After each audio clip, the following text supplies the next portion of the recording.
mastered how to be everything for everyone just yet.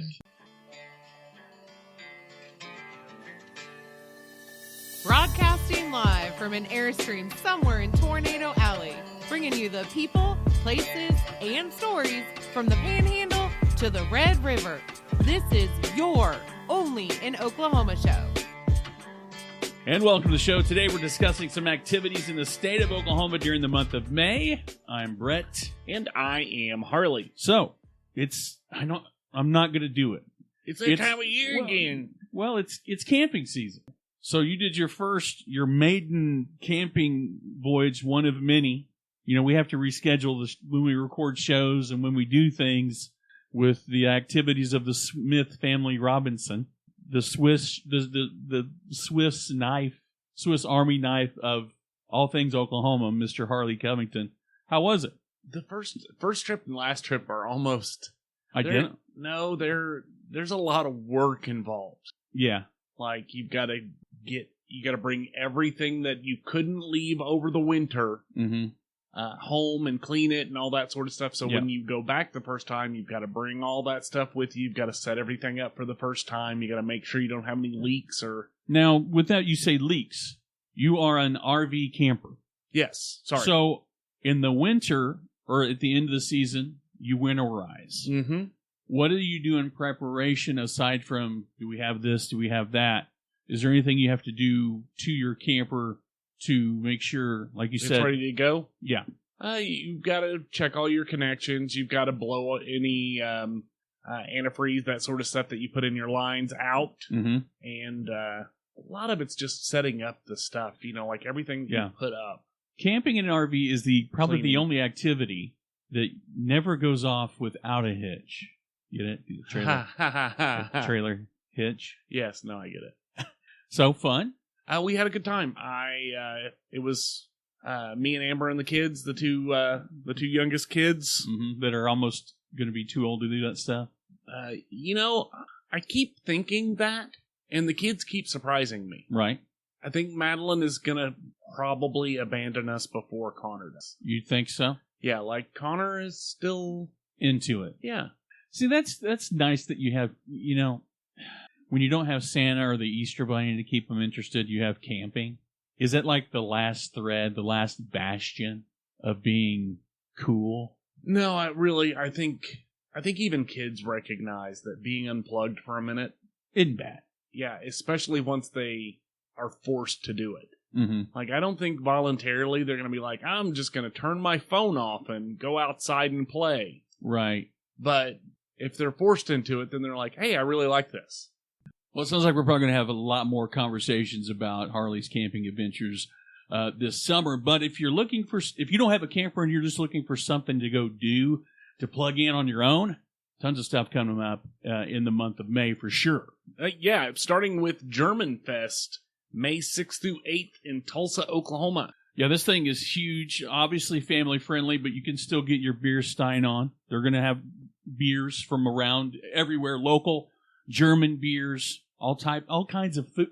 The thing about Germanfest, you go to drink beer and eat if you're an adult. I think right? You may be confusing Germanfest with Oktoberfest. You can still do all those things. You can do all of those things, but this is really about the culture. More about the coming of summer. It's it's kind of like harvest festivals are like. It's a traditional Mayfest. Right. It's a celebration of spring in Germany. A lot of these traditions date back to the 16th century and are common around the world, including, you're probably familiar with the maypole. I am, and I've also seen a movie that this reminds me of. There's a movie that you would hate called Midsummer, about these kids that go to celebrate the May Queen, and one of them becomes a May Queen, and another one gets stuffed inside of a grizzly bear. I mean, this sounds like it's more family friendly than watching human sacrifices. I don't think that there will be... as much as I've researched this, yes. I did not find human sacrifice anywhere on the list of activities. Right, I don't see a Harley Schnitzel sandwich where you're going to be... No, but they do have a lot of schnitzel and Jaeger schnitzel and some other stuff that I'm going to butcher. Yeah, I was reading one. I'm like, I can't do Apfelstrudel. I don't know if that's even right. I can make it sound like it might sound. I think that is an apple strudel, sir. You're probably right. Yeah. But there's a lot of different things. A lot of the things that you would expect to see: bratwurst and sauerkraut, potato salad, red cabbage. But it looks like there's a lot of stuff that is kind of maybe unique if you're not normally. And they are having the traditional crowning of the May Queen. I'm telling you, don't watch the movie Midsummer and then go to the Germanfest. You will be terrified. The minute I saw that they're crowning in the May Queen, can I get the schnitzel to go, please? Yeah, I just have my pretzel and beer on the road. Thank you. The polka bands. Okay. I'm sorry, I really have a bias against polka bands. When you say polka band, I think of two things. Groundhog Day? Three things. Okay. Groundhog Day. I can't unhear the Pennsylvania polka. I can't unhear it. Groundhog Day, Home Alone, and Weird Al Yankovic. Yep. That's it. That's my whole polka experience. Weird Al's dad was the king of polka. Was there actually like a monarchy? He is the country. King. Yeah, I mean, if there was one, he would be the king of polka. But everything about, and maybe it's because I'm maybe slightly biased. My last name is German. I like the culture. I love the food. Your name is not German. Yes, it is. No, it's not. Manser. Yes. Munzer. I've been to Oktoberfest. I've been to similar festivals celebrating German culture. I've been to German restaurants. They have fun. It's a lot of fun. It's dancing. It's music. It's the smells. It's the lederhosen. It's the liters of German beer. This is right up my alley. And there will be lots and lots of beer. Lots and lots of beer. Yeah. If you're interested, though, you can find more information at gastulsa.org. Now, if you're more into the planes, trains, and more of the automobile portion of the planes, trains, and automobiles, there is the Oklahoma Steam Threshing and Gas Engine Show that's coming up May the 6th through the 8th in Pawnee, Oklahoma. Yeah, it's at the Steam Engine Park. Dude, if you're looking for a real step back in time, I can't think of a better way. Yeah, they've been doing this like for over 50 years. They cover historical farm equipment, power, and processes. They keep all that history alive. Yeah. And the antique power exhibits that they include are crazy. Like, I had no idea that some of this stuff ever existed, let alone still exists and still functional, because there is a whole society of these people that keep all of this stuff alive. Yeah. I don't want to sound like I'm mansplaining. We've been accused in the past of mansplaining. But if there was a if there was an event that's just for dudes, testosterone fueled, gas powered, steam powered, something for steampunks, this is it. It's got a lot of interesting stuff in it. It looks like but women can come too. Women are welcome to.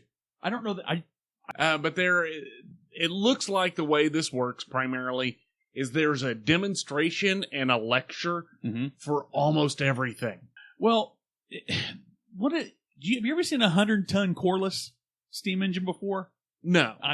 They're going to have one. Right. I mean, they've got a whole lot of exhibits. They've got steam plowing, steam engines, gas engines. They have a working blacksmith shop. Jeez. A corn mill grinder. I mean, nothing says testosterone like a blacksmith. Your 100-ton steam engine is actually listed on the National Register of Historic Places. Where do you start? This is like the Rod and Custom show of the gods of industry. You know what I mean? I just think it's neat. There's a lot of stuff. There's a lot of processes, a lot of machinery that really just gets lost to time. Yeah. And the fact that there's somebody keeping this stuff alive, I would have never thought about a steam threshing machine. I don't even know what a threshing machine is. And maybe we should. I looked it up. It's literally the process of separating grain from straw. Gee. But apparently it wasn't a big thing. Like, the steam thing wasn't a big thing. Yeah. It literally went, there was just this brief blip on the radar. It went from horses threshing, like horse-powered threshing. To steam. To gas. Oh, gas. Yeah. Powered threshing. And there was like literally a heartbeat. One guy came out and is like, and they were like, yeah, no, we got this gas thing. We're cool. Well, you know, the thing that I think it's neat about this festival, not only do you get the history of the equipment that you actually get to see, it's not just, you know, like a museum where it's just kind of sitting there and you get to read a plaque. They're going to fire this stuff up. You actually get to actually see the endoskeleton, how it works. Full demonstrations, full lectures, question and answer portions.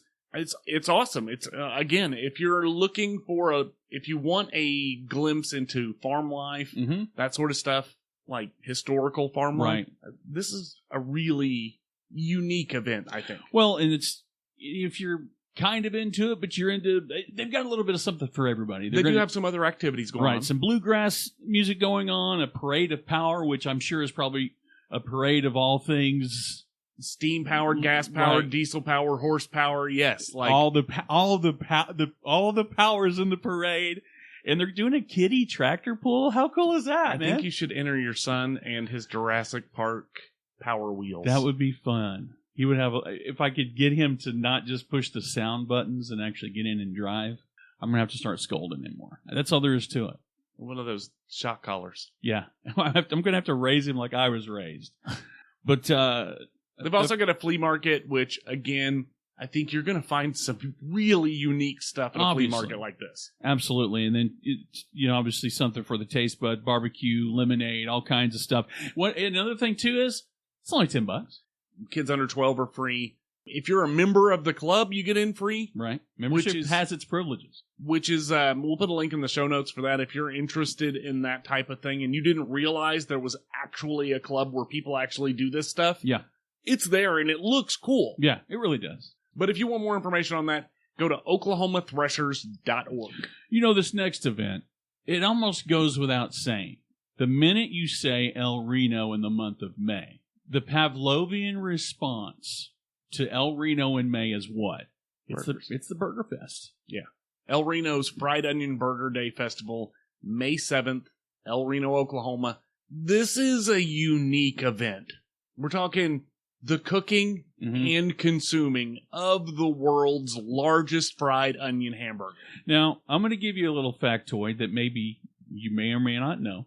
Did you know that we know personally the man that helped direct the creation actually invented the world's largest onion burger grill? The grill? The grill itself. No. Terry Taylor. Really? Yes. Sure did. When he instructed Metro Tech out at Canadian Valley, his class built the first large grill. I was there for the Burger Fest, the Burger Day that they first debuted the world's largest burger. You learn something new every day. Yes, you do. So this annual event, though, is a tribute to the popular fried onion hamburgers that have been cooked in diners and cafes in El Reno since the early 1900s. Now, there are some debates, and I think we've talked about them early in the life cycle of this show. There are debates as to where the onion burger in the state of Oklahoma originated, but I think the general consensus is, if you looked, the onion burger was invented in Oklahoma. Debates as to where and who has the best one. Well, according to the historical information that I found, the festival traces its origins back to Ross Davis, who owned and operated the Hamburger Inn on Route 66 in downtown El Reno. During the Depression, when onions were cheap but meat was expensive, Davis began adding shredded onion to 5-cent meat patties in order to make the burgers look bigger. Right, because if you look at an onion burger, really, the meat, it's wafer thin. It's a micron thin. It's a micron thin. It's about the onion. It really is. But what resulted from him hitting those things on the grill is the flavor profile was something that immediately caught on. Oh, yeah. What I'll say about an onion burger, and maybe you may or may not agree, you really don't need anything. I mean, I think I'm a sucker for some condiments. Give me a slice of cheese on my onion burger, and I don't need ketchup. I don't need anything. It has its own juices. It's its own animal. I agree with you 100%. As far as the actual festival goes, Sure. This didn't come along until 1988. The El Reno Main Street program was established to promote downtown revitalization. And part of any revitalization is, hey, what are we known for? Well, everybody immediately came back and said, fried onion hamburgers. Right. Where have you been? Yeah. I think if you were going to say, and maybe it's, I don't know, I don't want to look it up because I feel like I'd be wrong, but if every state has a food, I really think Oklahoma's food is the fried onion burger. People come from all around. And like I said, there's a big debate. Is Sid's better than Roberts? Some people say Roberts is better than Sid's. It's a huge point of contention. There may be a place here in town that might have something to say about both of them. But I think we can all agree that the fried onion burger it's got to be at the top of the list of Oklahoma fare. I agree. And the neat thing about this festival and the history of this festival is just kind of some of the trial and error stuff that happened along the way. Like, they had no concept. Yeah. When they started this, no clue how big a success this was going to be. Like I said, I was at the first one in 1988. 2 block long waiting lines, or 2 block long lines of people waiting for a grilled onion hamburger. I'm going to be there, and I will probably use my hall pass. Because when in Rome, I'm sorry, can I get the onion burger minus the burger? They would probably hide my body, and there'd be a 2 block line. They wouldn't see anything happen. Nope, don't know. Didn't know where he went. He disappeared. But the actual festival, though, is really cool. You can come and watch. They put a 12-foot convection oven, 10-foot circular grill cooks. Mm-hmm. They flip 250 pounds of beef, 150 pounds of onion, and 300 pounds of bun, mustard, and pickles. Jiminy Christmas. And then when they're done, literally it's given away for free. Mm-hmm. Everybody that's there gets a bite of the burger, a piece of the burger. Holy man.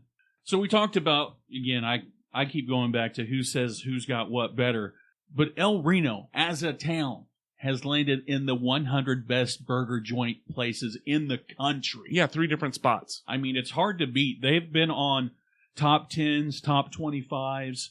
There's no doubt, unless somebody else speaks up, El Reno right now holds the keys to the fried burger. I don't think there's any argument with that.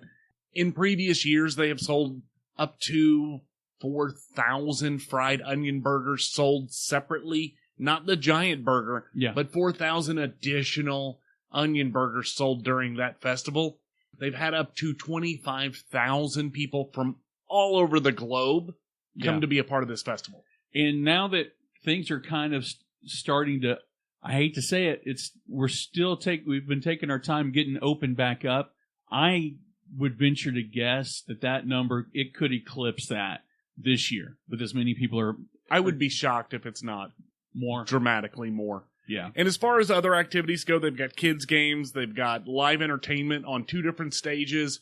They have a classic car festival, motorcycle show. We've been several times. They've got lots of shopping for handmade goods and vendor booths. They have a wide variety of food trucks. So if you don't like fried onion burgers, but you're dragged to this event anyway, I'm sure that you can find yourself a giant turkey leg. I'm sure. Or maybe a vegetable salad. Well, no, wait. All salads are vegetable. Some vegan weirdness. No, I'm not.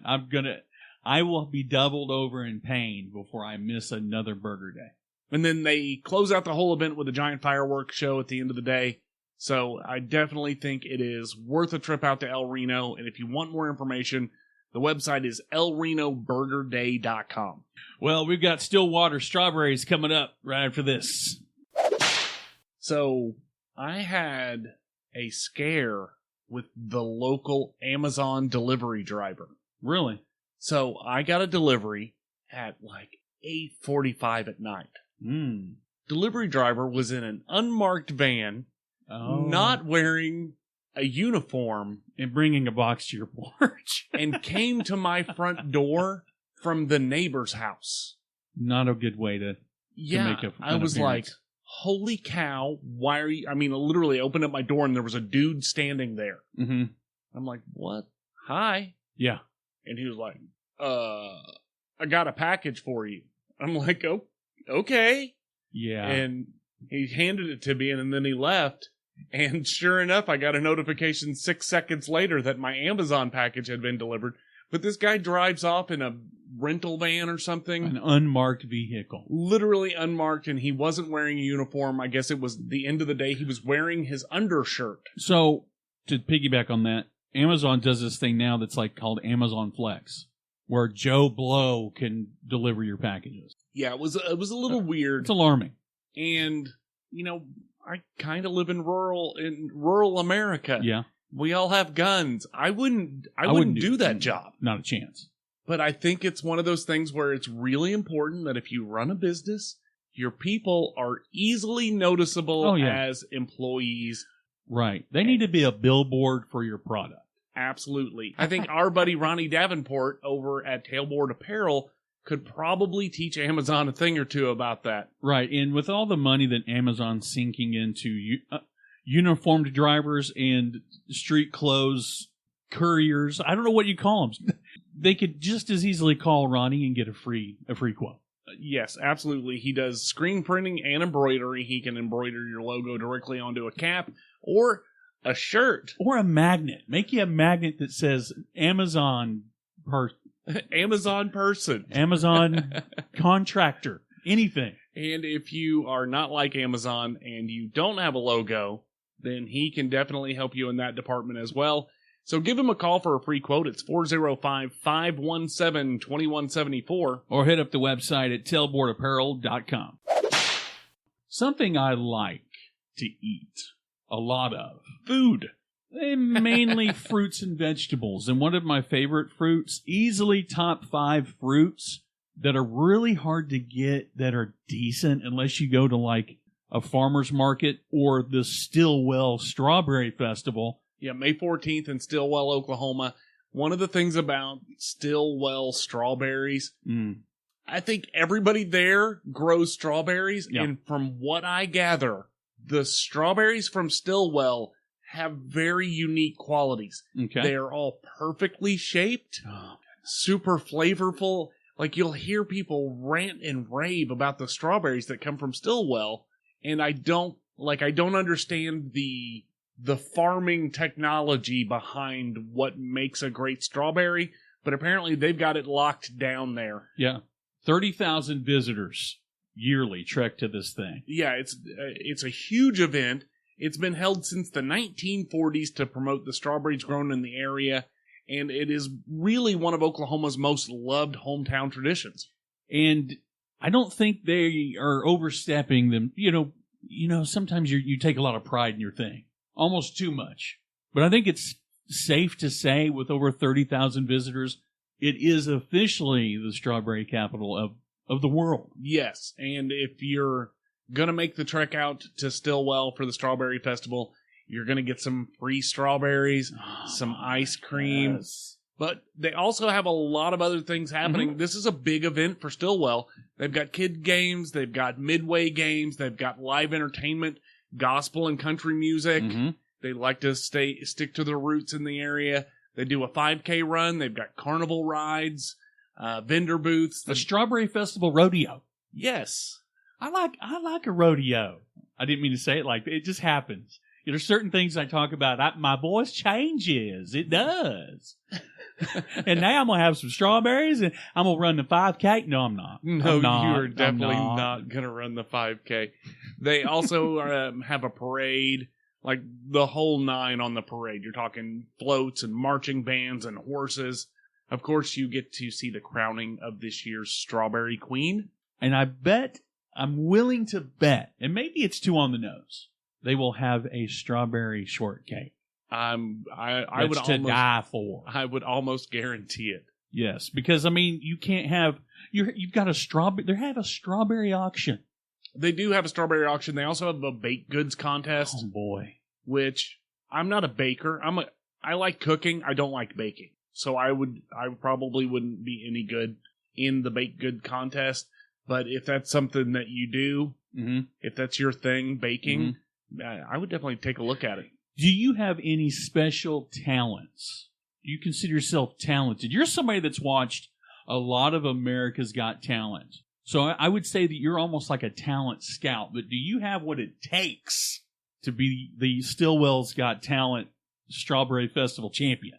I don't, but it's got 2 divisions, a junior division for 12 and under, and a senior division for 13 and up. Prize pool $1,700. That's a lot of strawberries. It really is. That's a lot. $1,700. What if it was? You're like, oh, it's not money. It's not money, honey. It's Strawbucks. We got a Strawbucks truck. We're going to back it up and get $1,700 worth of strawberries. What am I going to do with $1,700 of strawberries? That's a lot of strawberry pina colada. You better eat them real fast. You better. Them seeds will go right through you. Well, for more information, check out strawberrycapital.com. So something we know a little bit more about than we did before we started doing this show is Will Rogers. We do. We have run across Will Rogers a few times. I mean, it almost feels like we're shooting fish in a barrel. Yeah, Will Rogers is kind of an easy topic. It really is. He was such a good guy and so versatile and had so much going for him and so quotable. But this is a little bit different, I would say. The Will Rogers Stampede PRCA Rodeo. It's the pro rodeo, baby. May 26th through the 29th at the Will Rogers Stampede Arena in Claremore, Oklahoma. Of course. If they said the Will Rogers PRCA Professional Rodeo at the Will Rogers Theater in Norman, Oklahoma, I'm not going. I mean, if there was a win in Claremore, do what the Claremoreans do. Is that what are they? I don't know what they are. You got to do this. This is the thing. This event is over 75 years old. There's no doubt about it. You get to see area cowboys compete in steer wrestling, bareback riding, saddle bronc riding, and more. The rodeo events include bull riding, barrel racing, team roping, mutton busting. I want to know what mutton busting is. Okay, if I'm correct, when I was a kid, they used to have a Flag Day rodeo in Wawnett, Oklahoma. Mm-hmm. Flag Day was a big thing then, back then there. They would have a rodeo. Mutton is like a sheep. Yeah, I know what mutton is. Yeah, and they tie a ribbon to the tail. And the kids go out. And whoever gets the ribbon gets the prize. I never got the prize. I got the dirt. But it's a lot of fun. Mutton busting's fun. It's fun to watch. It's fun to be a part of. I'm too old for that. But every night after the rodeo, they do have a dance, which I think is cool. Obviously, they've got vendors, so you can find all your Western wear. Absolutely. Pick up a cowboy hat or some shiny spurs. And I bet there's going to be some like rope tricks and stuff like that because Will Rogers could do rope. He was a performer. He could do rope tricks. He was an actor. He was a comedian. This sounds like This sounds like a lot of fun. It really does. And this particular rodeo is a 6-time Small Rodeo of the Year award winner. So they do it right. And obviously it's Claremore. They've got a lock on their events. They really do. They do a really good job. Some of the other activities that happen in and around this event, you've got Cowboy 4Kids Golf Tournament. They've got food trucks. Mm-hmm.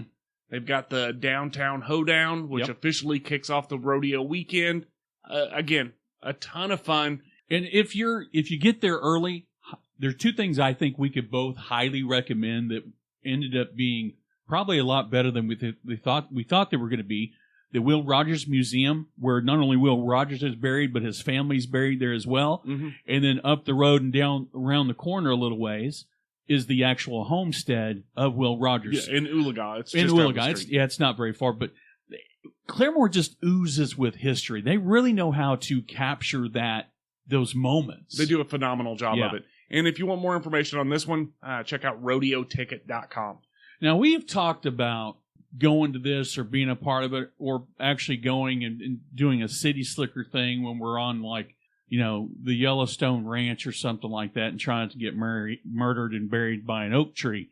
But every year, Cowboy Western Heritage Museum, I still call it the Cowboy Hall of Fame, does the Chuck Wagon Festival. Yeah, this year it's May 28th and 29th in Oklahoma City. This is a chance for you to enjoy some authentic fun. This is really kind of one of those events where it's like there's just so much going on. Right, and it's so immersive. It really is. So it's a celebration of Western and Native American history, art, and cuisine. You can see some amazing stage entertainment from a hilarious Old West show. Right. They have acclaimed Western singers and musicians. It's been featured on Food Network's top 5 summer sensations. Dude, the food is 100% authentic, and the guys that do this, the teams that do this Chuck Wagon Food Festival, they spend the rest of the year doing this in other places. Yeah. I don't know where it is. They do one in the Ozarks where they actually have Chuck Wagon races, and they do the Chuck Wagon. This Chuck Wagon thing isn't just a one time, like you said, they do it all over. These are professional Chuck Wagon. Exactly. Shows. And this is traditional cowboy cooking. They do demonstrations of Dutch oven cooking. You can sample biscuits and stew, beans and cobbler. They also have some Native American food samples. So, again, the food is a unique experience in and of itself, but all of the stuff that goes around the festival, you've got stagecoach and covered wagon rides. You can learn to make ropes. You know what I like? I always liked going to the Cowboy Hall of Fame. I'm just going to call it that, the Cowboy Hall of Fame as a kid, because we've talked about it on numerous occasions. My single favorite era is the West. Oh yeah, for sure. This in the Cowboy and Western Heritage Museum has done a phenomenal job. People come. What I've learned about Oklahoma is there's so many things here in Oklahoma. This being one of them. This event being another one, where people literally come from everywhere. Yeah, all over the globe. I mean, it does happen to coincide with being a holiday weekend. But hell, a week ago, Kurt Russell was inducted into the Hall of Fame for his contributions to Western film. Like, it's a big deal. It is a big deal. One of the draws for me, though, is the storyteller stand. Yeah. I'm sorry, but I will be stuck there the whole time. Just glued to it. I love it. And then on top of that, they've got Western reenactors. They've got archery demonstrations, country and Western dancing. Yep. Live music provided by the Rodeo Opry. Yeah, the other thing that we talked about, I remember as a kid, and they've done a lot of upgrades in this regard. They have the native dwellings and the Pioneer Village on the inside that you can tour. That it's just, I don't know, man. There's just something about Oklahoma history. I hated school. I'll be the first to tell you. I hated every aspect of school, but Oklahoma history has always been at the top of my list. I agree with that 100%. I mean, since I moved to Oklahoma. Right. Before I moved to Oklahoma, I did not actually... You liked Ohio history. No, I literally didn't know. There was history here? When I was 9 years old, when I moved to Oklahoma, I did not know that Oklahoma was a state. Wow. Way to go. I literally Department thought... of Education? I thought it was a territory. I thought Oklahoma was a territory and not a state when I was a little kid. You were partly right, but a couple hundred years off, probably. Right. Cost for this, though, is more than reasonable. It's $15 for adults, free for kids 12 and under. It is going to be a total blast. Yeah. If you're into that genre, that kind of, that history, this is an absolute It's a no-brainer. Yeah. And if you want more information, check out nationalcowboymuseum.org. And if you want more information on stuff just like this, it's that simple. It's the Only No Case show. Tell everyone you know. There is a very important event that we did not discuss that needs to be discussed. On May 29th? Brett Manzer is having a birthday. According to you, the most important birthday of your life, when Brett turns 45. 45. I have found a gift that every listener to the show can get for Brett for his birthday. Sure. A calendar? An additional 1,000 listeners to the Only an OK show. It's super easy. Just tell all of your friends, all of your family. Share it on Facebook. And I think we'll get there. I think we'll get an additional 1,000 listeners per episode. That is my, they have those birthday fundraisers where Brett's raising money for, I'm not raising money. I'm raising listeners. I am. I'm actually literally raising 2 listeners now. As we speak. Well, this has been the Only an OK Show. I'm Harley. And I'm Brett. And we're out of here. Peace.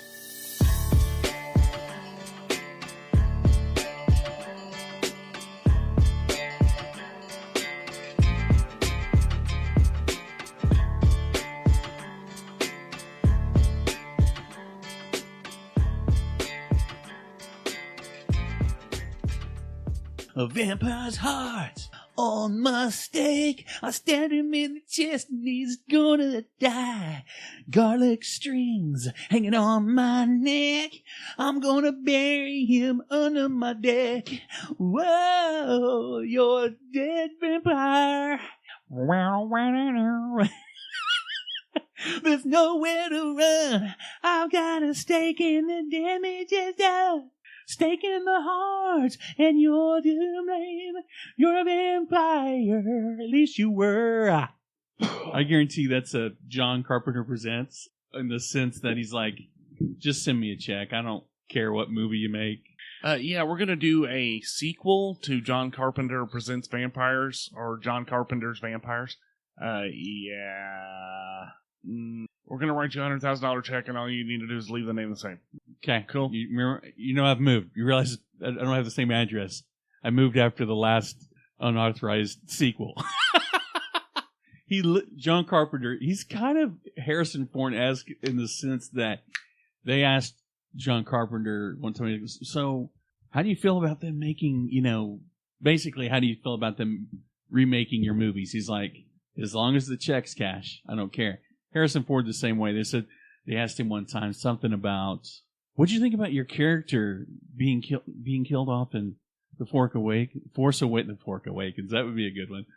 The Force Awakens. He's like, I don't give a damn, or so. He doesn't care. Like, this doesn't care. Yeah. We've been talking a lot about Oklahoma movies.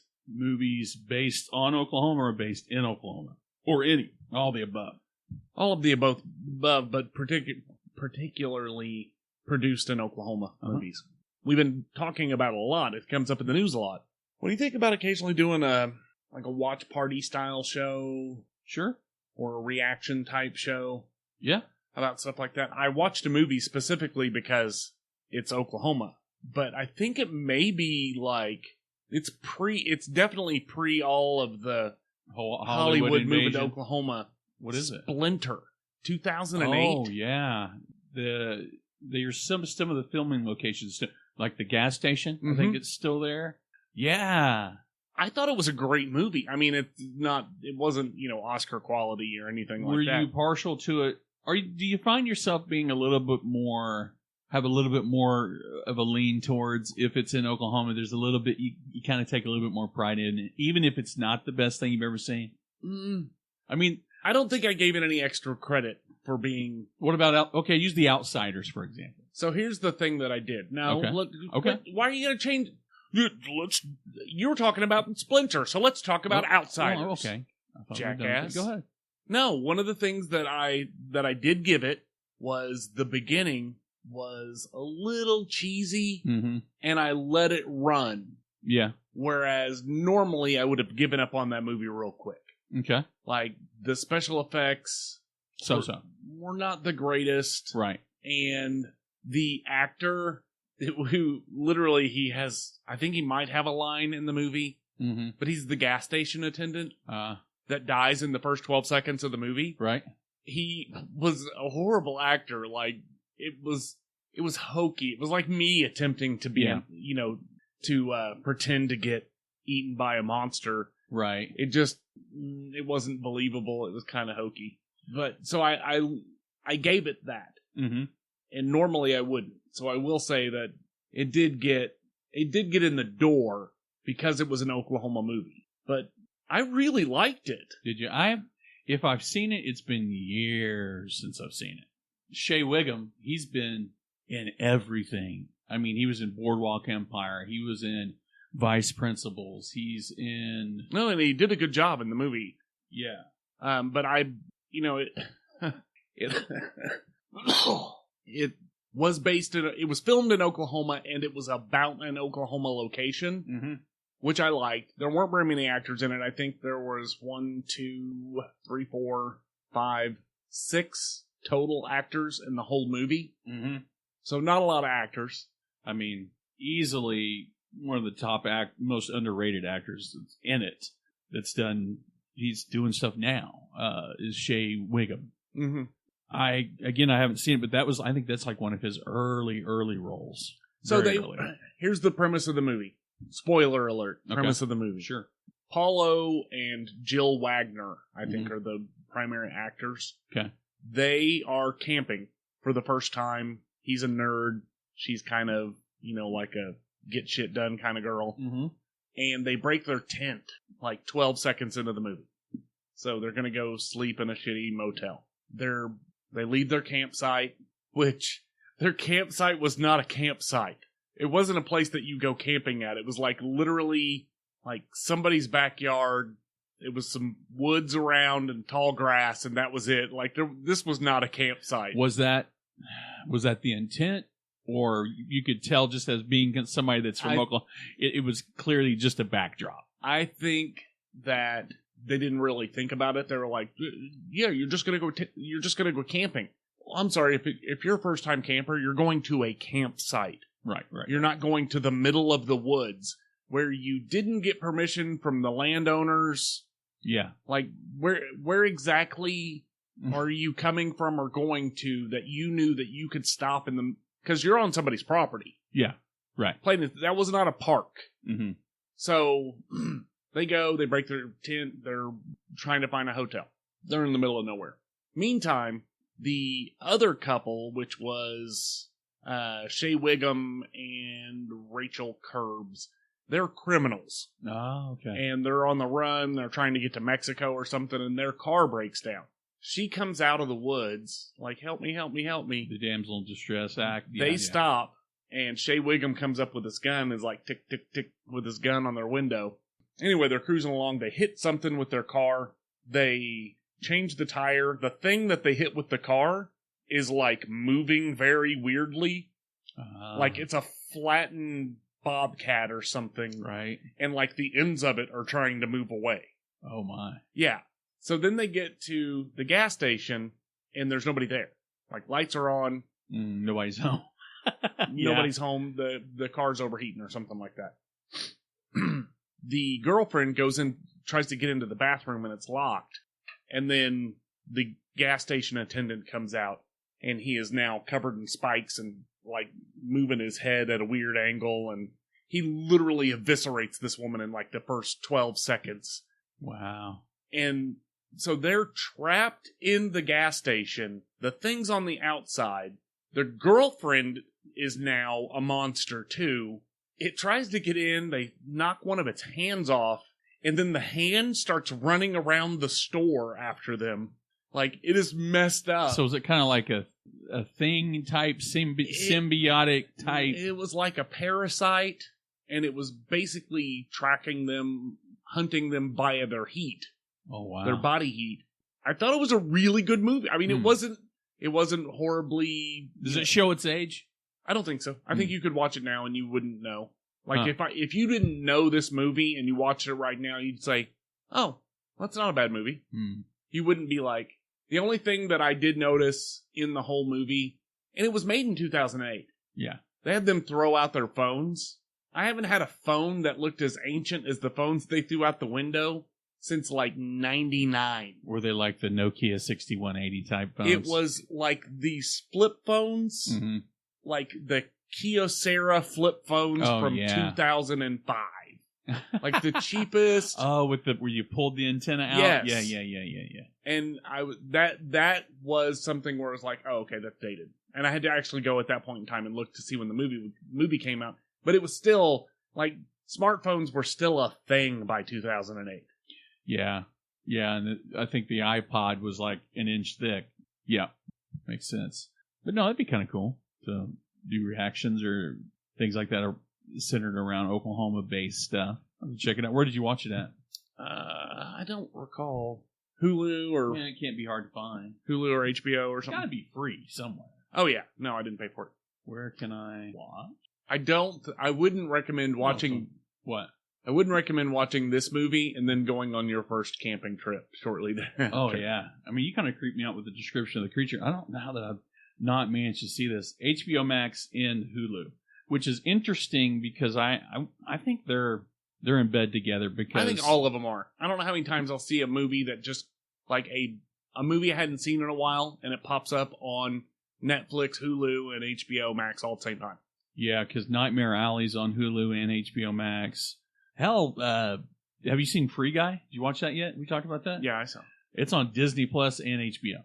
So yeah, but it was an interesting movie. It had better than decent dialogue.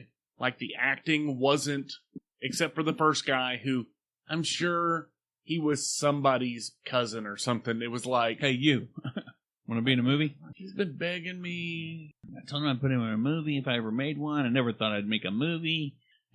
Yeah. And I didn't have a heart to tell him I didn't have a sister. So I guess I got to put him in this movie. I'll check it out. Splinter. I think you'll like it.